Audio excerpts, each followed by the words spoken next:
दुनिया एक बार फिर बदल रही है। हर कोई उस अंतिम जानवर में बदल जाएगा जिसे उसने खाया है। किसी ने बीफ नूडल्स खाए तो वह युद्ध में माहिर प्राचीन ब्लैक ड्रैगन में बदल गया। किसी ने फ्राइड चिकन लेग खाया तो वह आग से पुनर्जन्म लेने वाला अमर फीनिक्स बन गया। पिछली जिंदगी में मैंने लापरवाही से चिकन राइस खा लिया था और मुझे केवल बिना किसी युद्ध कौशल वाला सिंगिंग, डांसिंग और रैप कौशल मिला था। जानवरों के आक्रमण और उत्तरजीविता डूम्सडे में मैं ज्यादा देर नहीं टिक पाया और दुखद अंत हुआ। अब मैं प्रलय से ठीक पहले फिर से जीवित हो गया हूँ। मुझे अंतकाल के आने के सभी सच पता है। मैं केवल धन के पीछे नहीं भागूंगा, बल्कि मैंने कसम खाई है कि मैं इस परिवर्तन की दुनिया में लड़ूंगा और इस अंधकारमय रात में एक ऐसा राजा बनूंगा जिसे कोई हिला ना सके। मेरा सबसे पहला लक्ष्य उल्लू है। इसे जन्म से ही अत्यधिक तीव्र दृष्टि क्षमता और सुनने की शक्ति प्राप्त है, जो दुनिया के अधिकांश जीवों से कहीं बेहतर है। यदि मुझे उल्लू की ये क्षमताएं प्राप्त हो जाएं, तो मैं अंधेरे के खतरे को पूरी तरह से समाप्त कर सकता हूँ। संकटों से भरी इस विनाशकारी रात में मैं एक ऐसा अंधेरे का राजा बन सकता हूँ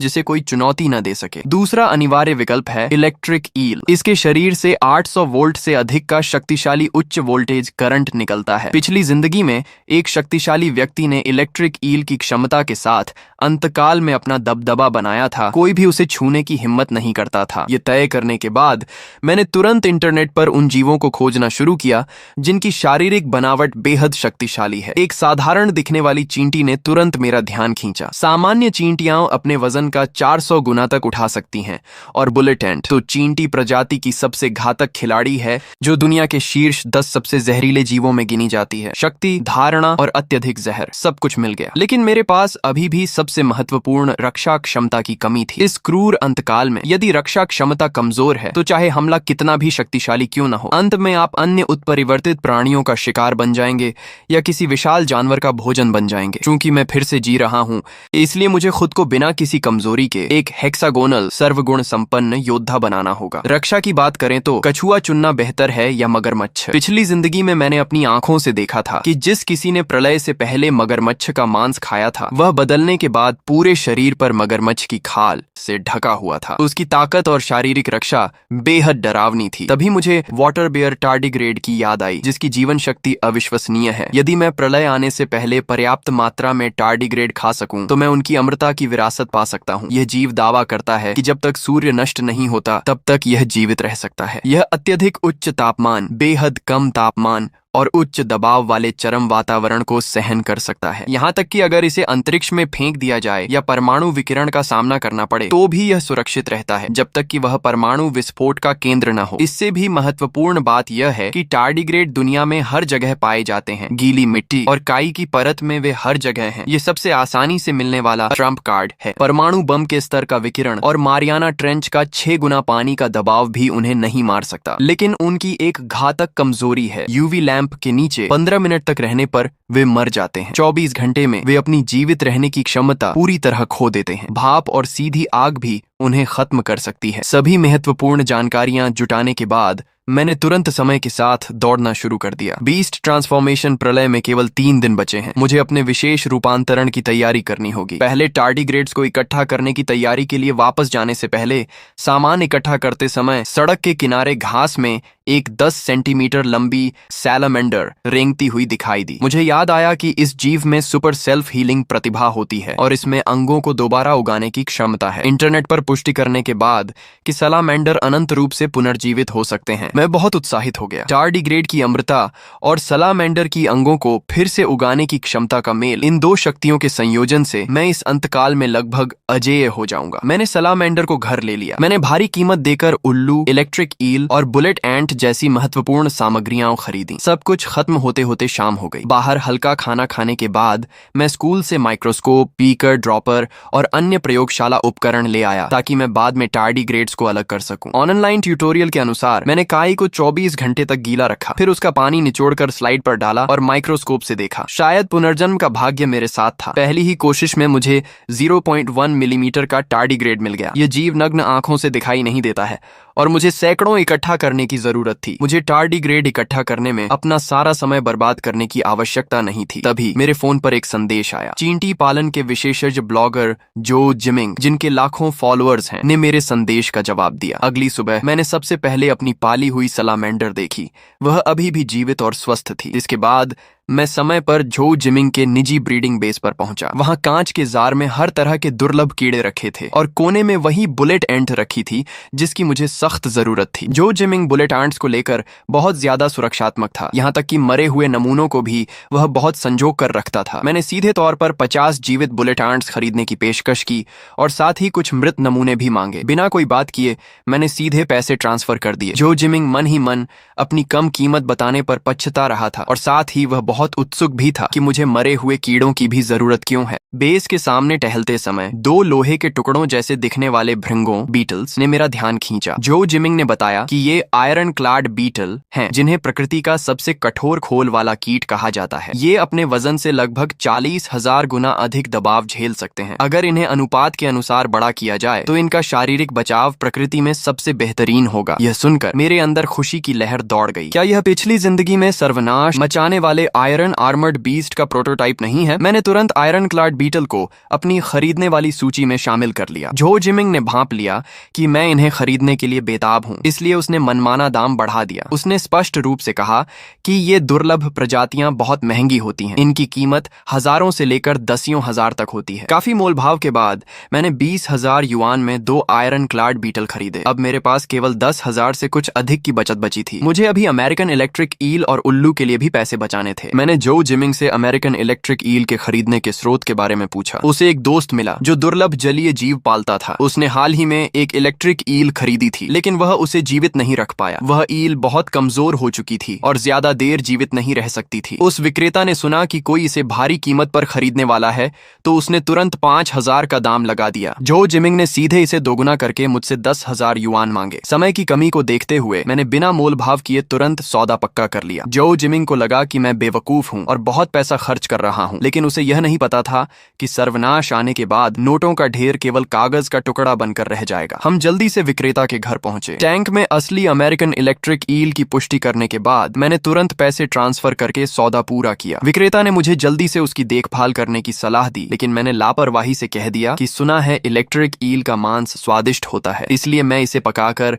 खाने की योजना बना रहा हूँ। ये सुनकर दोनों दंग रह गए और उन्हें अपना दाम कम रखने पर पछतावा होने लगा। चूंकि मैं शहर में ही था, मैं सीधे पेट शॉप मार्केट गया और एक पालतू उल्लू खरीदा। जंगली उल्लू संरक्षित प्रजाति हैं और उनका व्यापार करना मना है, लेकिन पालतू उल्लू में भी बेहतरीन नाइट विजन और सुनने की क्षमता होती है, जो मेरी जरूरतें पूरी करने के लिए काफी था। 3,000 युआन में मैंने सबसे अच्छे उल्लू को खरीद लिया। इसके साथ ही मेरी सभी मुख्य बीस्ट ट्रांसफॉर्मेशन सामग्री पूरी हो गई। जब मैं घर लौटा तो खरीदी गई अमेरिकन इलेक्ट्रिक ईल मर चुकी थी। मुझे कोई दुख नहीं हुआ। मैंने उसे तुरंत साफ किया और फ्रीजर में रख दिया, यह सोचकर कि सर्वनाश से ठीक पहले इसे पकाकर खाऊंगा। इस पल मैंने बीस्ट ट्रांसफॉर्मेशन के मूल नियमों को पूरी तरह समझ लिया था। दुनिया के लोग सोचते हैं कि सर्वनाश के दिन शरीर में बिना पचे मांस के अंश सर्वनाश की ऊर्जा से संक्रमित होकर व्यक्ति को उस जानवर की क्षमता दे देंगे, लेकिन यह केवल ऊपरी दिखावा था। बीस्ट ट्रांसफॉर्मेशन का असली सच आज तक किसी ने नहीं जाना था। उसके बाद मैंने टार्डिग्रेड वाटर बेयर्स इकट्ठा करना बंद कर दिया। बीस्ट ट्रांसफॉर्मेशन के दिन पेट में किसी अन्य मांस के अवशेष न रहें, यह सुनिश्चित करने के लिए मैंने अगले 2 दिनों तक केवल शाकाहारी भोजन किया। उस समय मेरे पास 6,000 की बचत बची थी, इसलिए मैंने वह भी खर्च कर दी और कस्बे की लोहार की दुकान से हथियार खरीदा। इसके बाद मैंने मगरमच्छ का मांस,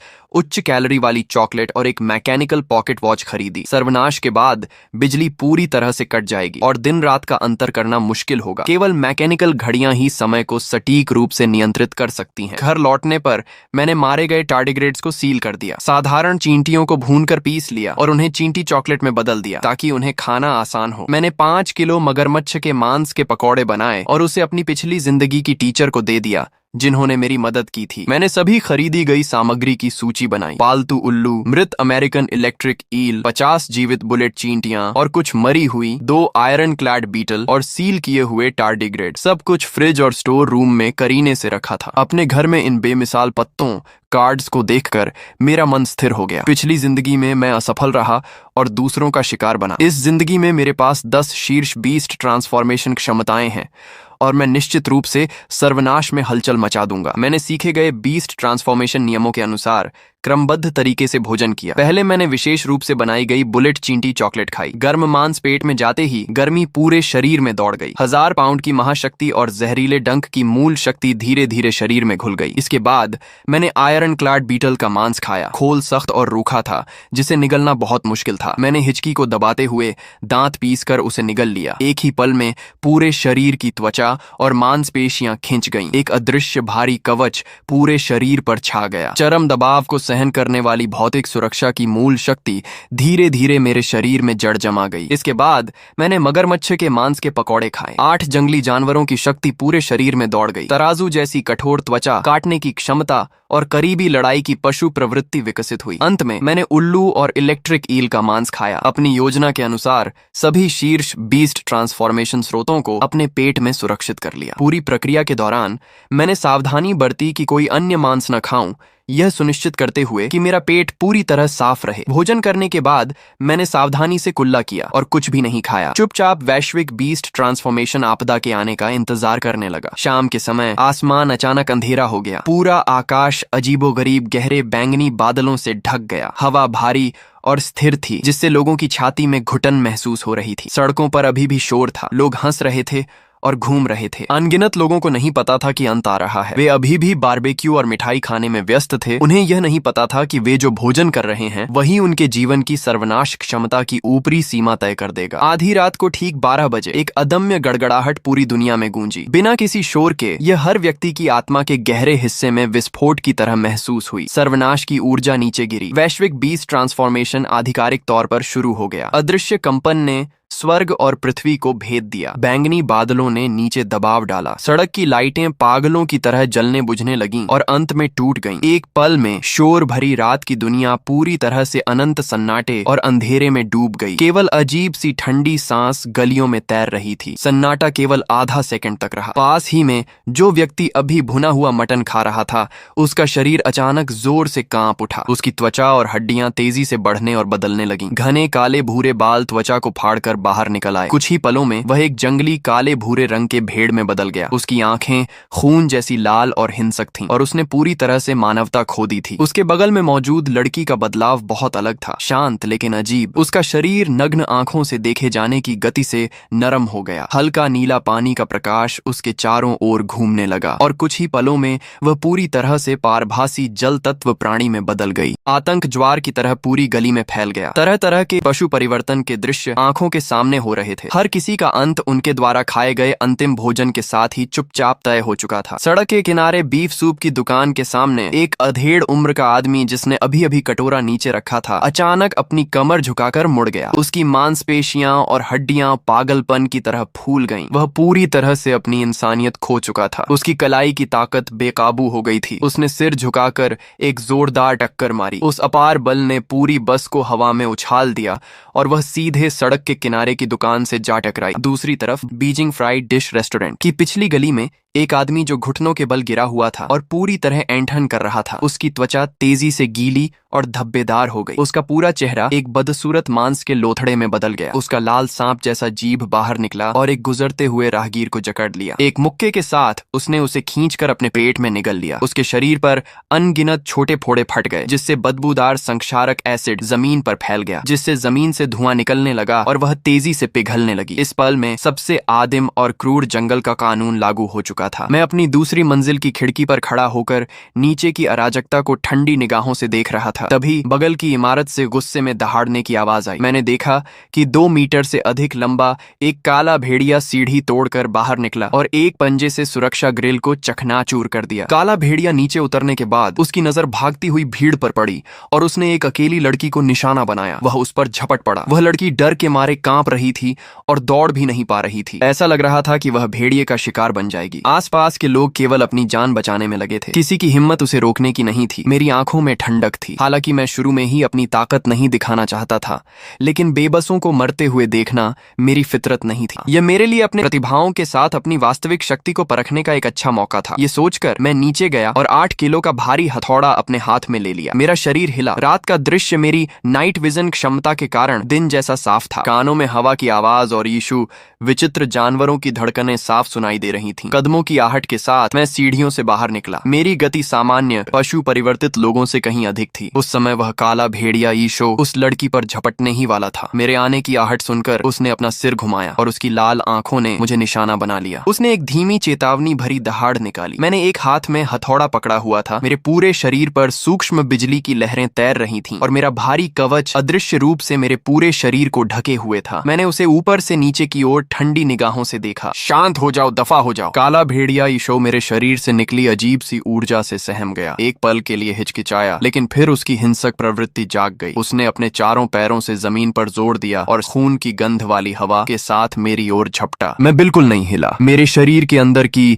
जीडन यी बुलेट एंट शक्ति पूरी तरह से सक्रिय हो गई थी। मेरी बांह की मांसपेशियां अचानक फूल गईं और मैंने हथौड़ा घुमाकर उसे जोरदार प्रहार किया। हाँ! एक भारी धमाका हुआ। काला भेड़िया ईशो मेरे एक हथौड़े से कई मीटर दूर जाकर दीवार से जा टकराया। उसकी हड्डियां टूट गईं और वह दर्द से कराहने लगा। उसने अविश्वास के साथ ऊपर देखा। मैं दिखने में सामान्य था, लेकिन मेरी ताकत, रक्षा और आभा उससे कई गुना अधिक थी। आसपास के लोग जो अपनी जान बचाकर भाग रहे थे, अब स्तब्ध होकर मुझे देख रहे थे। एक हथौड़े की मार से घायल होने के बाद वह काला भेड़िया उठने की कोशिश करने लगा। उसके शरीर के बाल धूल से सने थे और टूटी हुई हड्डियों से उसे असहनीय दर्द हो रहा था। उसकी लाल आंखों में अंततः डर छा गया। फिर अपनी पूंछ दबाकर और एक दर्द भरी आवाज निकालते हुए वह अपना टूटा हुआ शरीर घसीटते हुए अंधेरी गली में भाग गया। जिस लड़की की जान बची थी वह कांपते हुए मेरे पास आई और कांपती हुई आवाज में बार बार धन्यवाद करने लगी। मैंने उसे एक ठंडी नजर से देखा।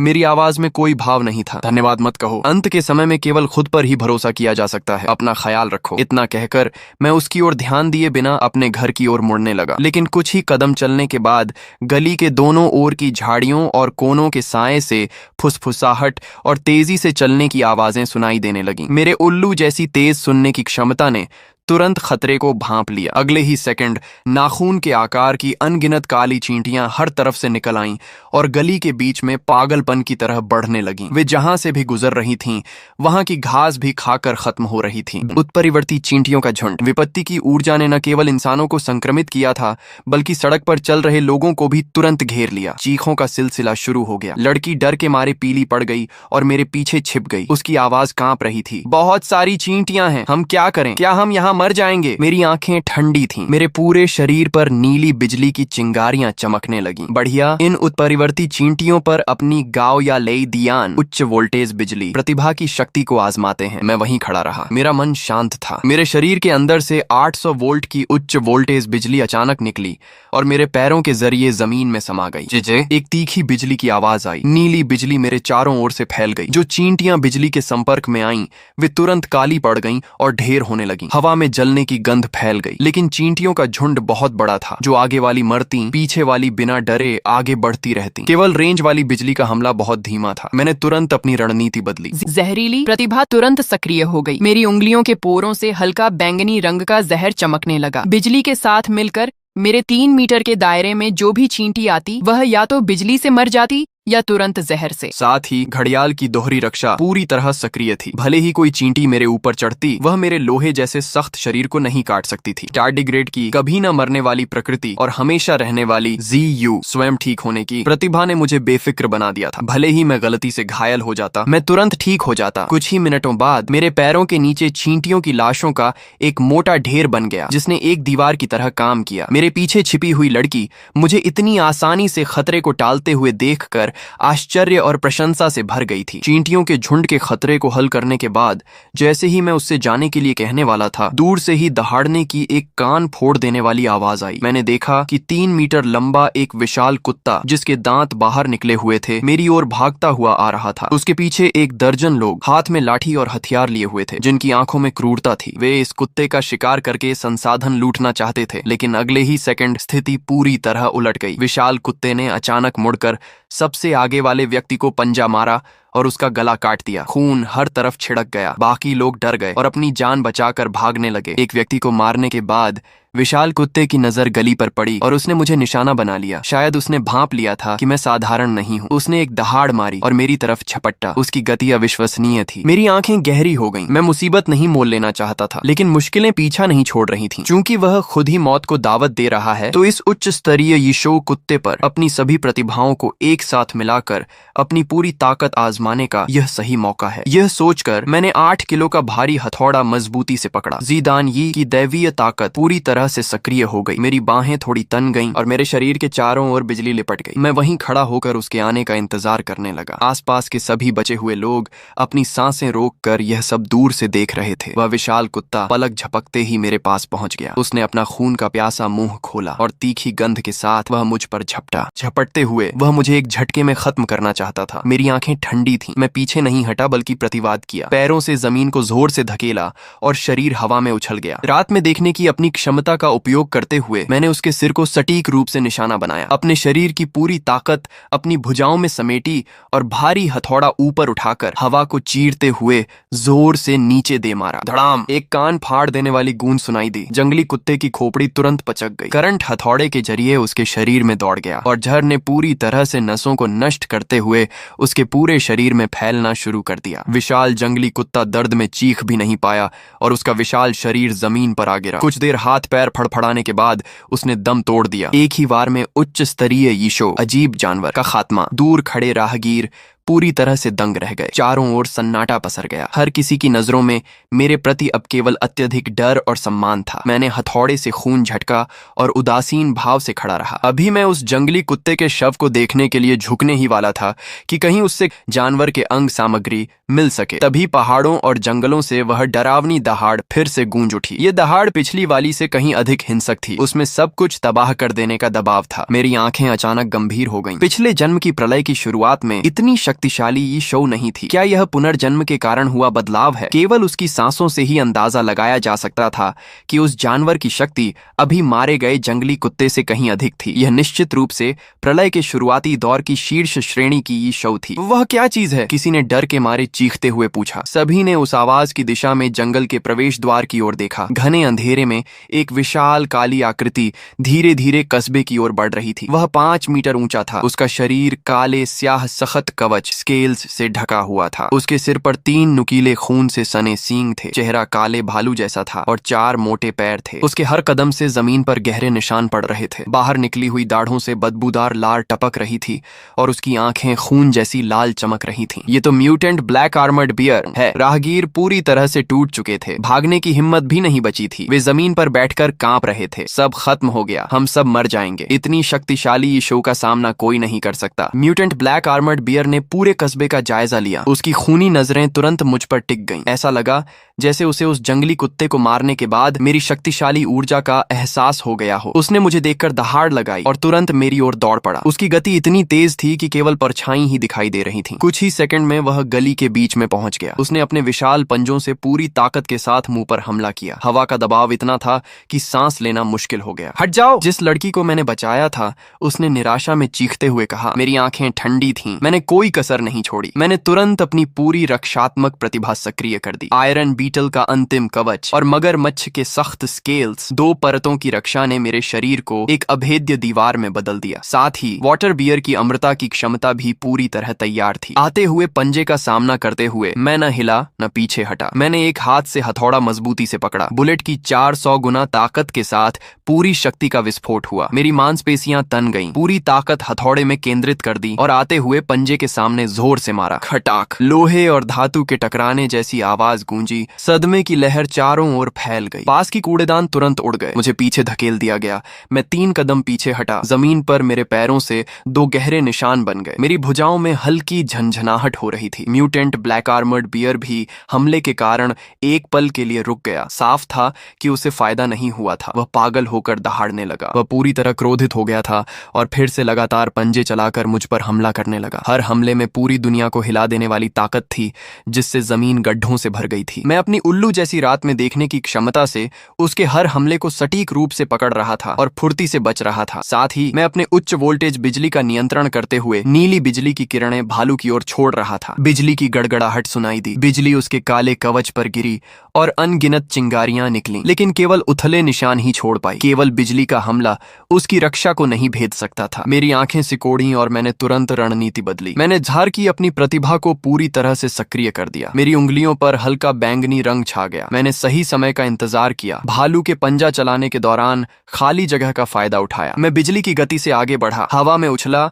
और बिजली और झर की शक्ति से लिपटे अपने हथौड़े से उसके सिर पर लगे सबसे कमजोर सींग की जड़ पर जोर से प्रहार किया। इस हमले में मैंने अपनी पूरी ताकत लगा दी। खटाक, हड्डियां टूटने की कान फाड़ देने वाली आवाज आई। म्यूटेंट ब्लैक आर्मर्ड बियर का एक सींग तुरंत टूट गया। जहर और बिजली घाव के जरिए उसके शरीर में पागलपन से दौड़ गए, उसकी नसों और मांस को नष्ट कर दिया। म्यूटेंट ब्लैक आर्मर्ड बियर दर्द में चीखने लगा। उसका विशाल शरीर जोर जोर से तड़पने लगा। वह पागलपन में संघर्ष कर रहा था, लेकिन वह जहर और बिजली के दोहरे दबाव में दबा रहा। उसकी हरकतें धीमी होती गईं। मैंने जमीन पर उतरते ही उसे संभलने का कोई मौका नहीं दिया। मैं स्तब्ध रह गया। मैंने धीरे से हथौड़ा नीचे रखा। मेरे शरीर के चारों ओर फैली बिजली शांत हो गई। मेरा चेहरा अभी भी उदासीन था। यह परीक्षा अभी बहुत कम है। लेकिन ठीक उसी समय दूर से ढेर सारे कदमों की आहट और दहाड़ें सुनाई दी। जंगलीपन से भरे बीस्ट म्यूटेंट शोबियंज लोगों का एक समूह तेजी से हमारी ओर दौड़ रहा था। वे सब ब्लैक आर्मर्ड बियर के शव को घूर रहे थे। उनकी आंखों में लालच था। स्पष्ट था कि वे उसी शो के शव को लूटना चाहते थे। मैं अपने हाथों की ओर देखता हूं। मुझे स्पष्ट महसूस हो रहा है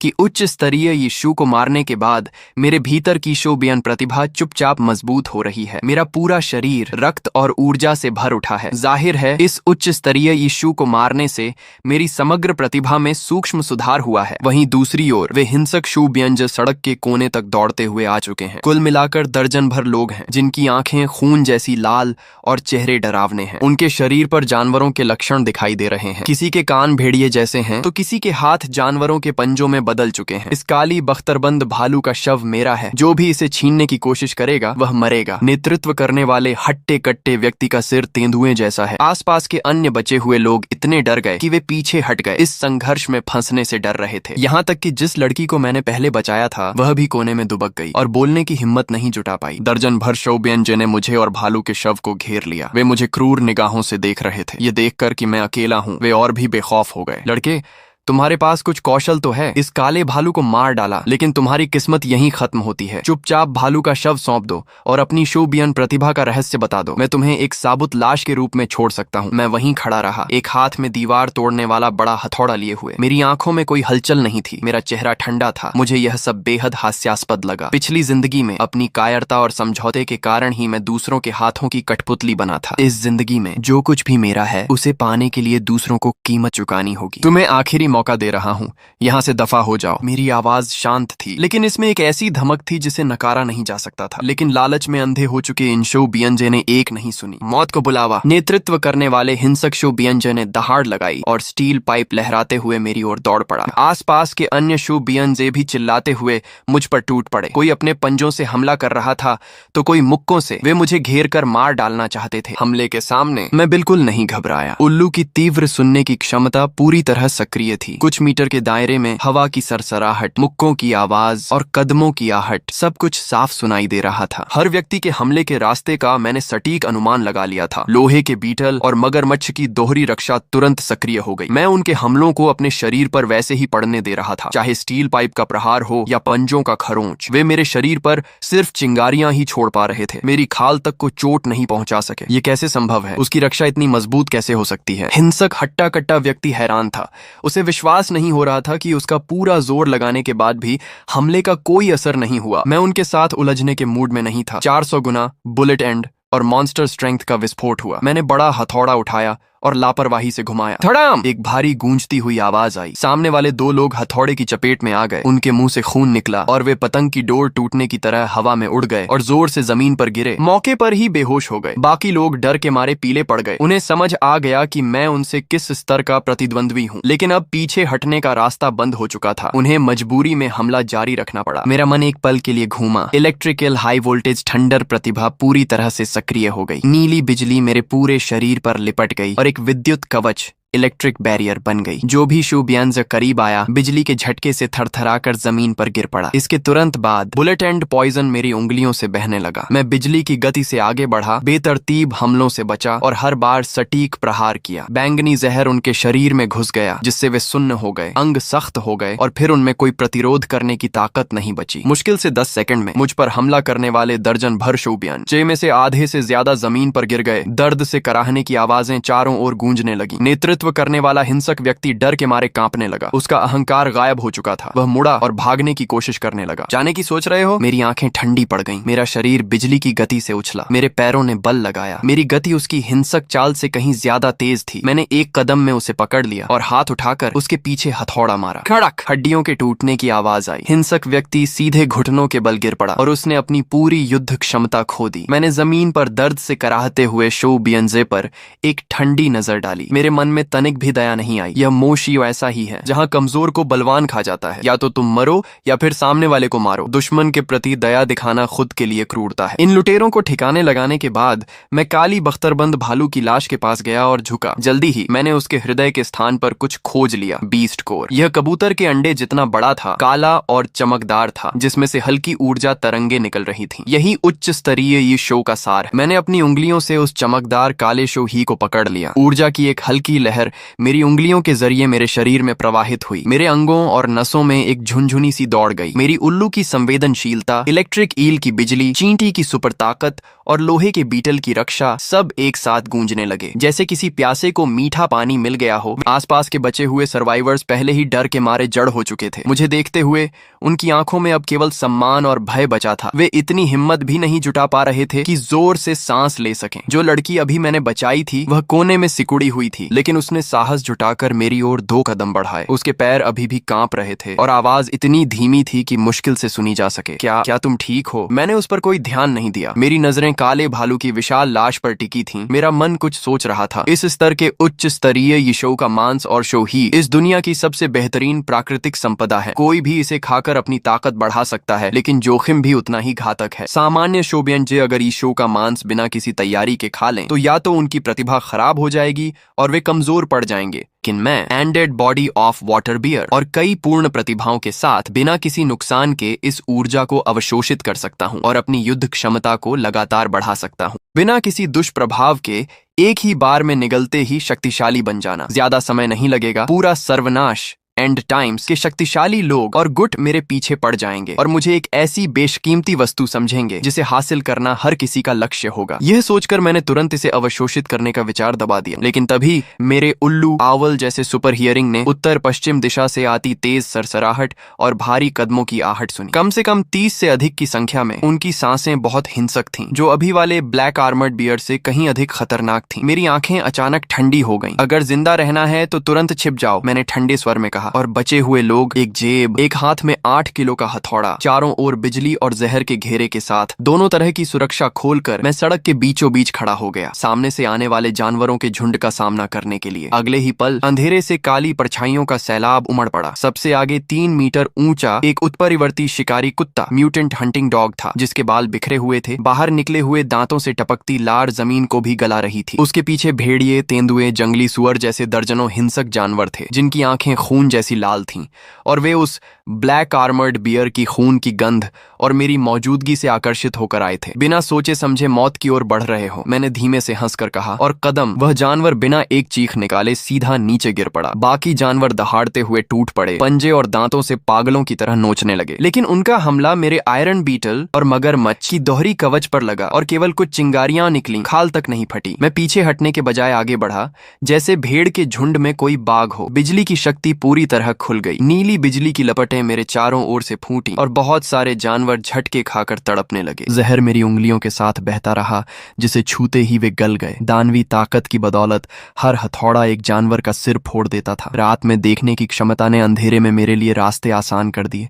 मेरी सुनने की शक्ति, खून के सार, ब्लड एसेंस मेरी नसों में दौड़ रहे थे, लगातार मेरे शरीर को शुद्ध कर रहे थे। वाटर बेयर की अमृता और तेजी से ठीक होने की क्षमता पूरे समय सक्रिय थी। भले ही कभी कभी हमला होने से थोड़ी खाल छिल जाती, वह तुरंत ठीक हो जाती। 3 मिनट के छोटे से समय के बाद सड़क पर जानवरों की लाशों का ढेर लग गया। खून की गंध इतनी तेज थी कि दम घुट जाए। मैंने सांस ली और शुहे को लूटने के लिए तैयार हुआ। लेकिन तभी मेरी नजर दूर एक छत पर पड़ी जहां ठंडी रोशनी की एक चमक दिखी। Sniper gun. ये कोई इंसान था और वह भी पूरी तैयारी के साथ, हथियारों से लैस बीस्ट ट्रांसफॉर्मर। मेरा दिल तेजी से धड़कने लगा, शरीर ने सहजता से खुद को किनारे। जब मैं नीचे गिरा तो छत से 3 ठंडी हंसी गूंजी। 3 काली परछाइयां चंद्रमा की रोशनी में नीचे कूदी। नीचे उतरते ही उनके शरीर फैल गए। वे बाज, ईगल, लोमड़ी, फॉक्स और सांप, स्नेक के बीस्ट ट्रांसफॉर्मर थे। उनकी सांसें आम जानवरों से कहीं अधिक शक्तिशाली थीं।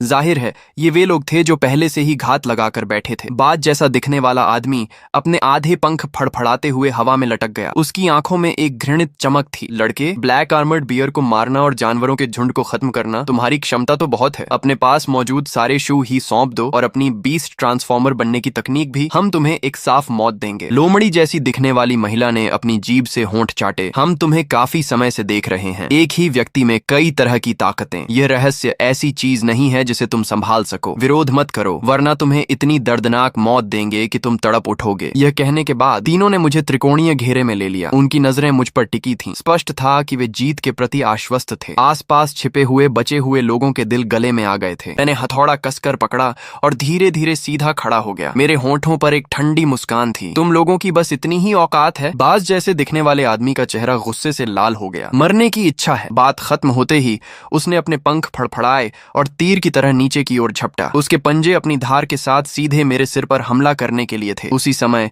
लोमड़ी जैसी महिला अंधेरे में गायब हो गई। साफ है कि वह पीछे से हमला करने की तैयारी में थी। सांप जैसे दिखने वाले आदमी ने जहरीली लार फेंकी जो हवा को गलाते हुए सीधे मेरे चेहरे की ओर बढ़ी। तीनों शक्तिशाली योद्धाओं का एक साथ हमला। मेरी आंखें संकुचित हो गईं। मैंने अपनी पूरी ताकत का इस्तेमाल किया, हर शक्ति को एक साथ उजागर किया। उल्लू की रात में देखने वाली दृष्टि से मैंने लोमड़ी जैसी महिला के अदृश्य होने के रास्ते को तुरंत पकड़ लिया। बिजली मेरे चारों ओर छा गई और एक रक्षात्मक जाल बना लिया। चींटी की दानवी ताकत का उपयोग कर मैंने अपने पैरों को मजबूत किया और पूरी ताकत से ऊपर कूदा, सीधे बाज जैसे दिखने वाले आदमी के हमले के सामने।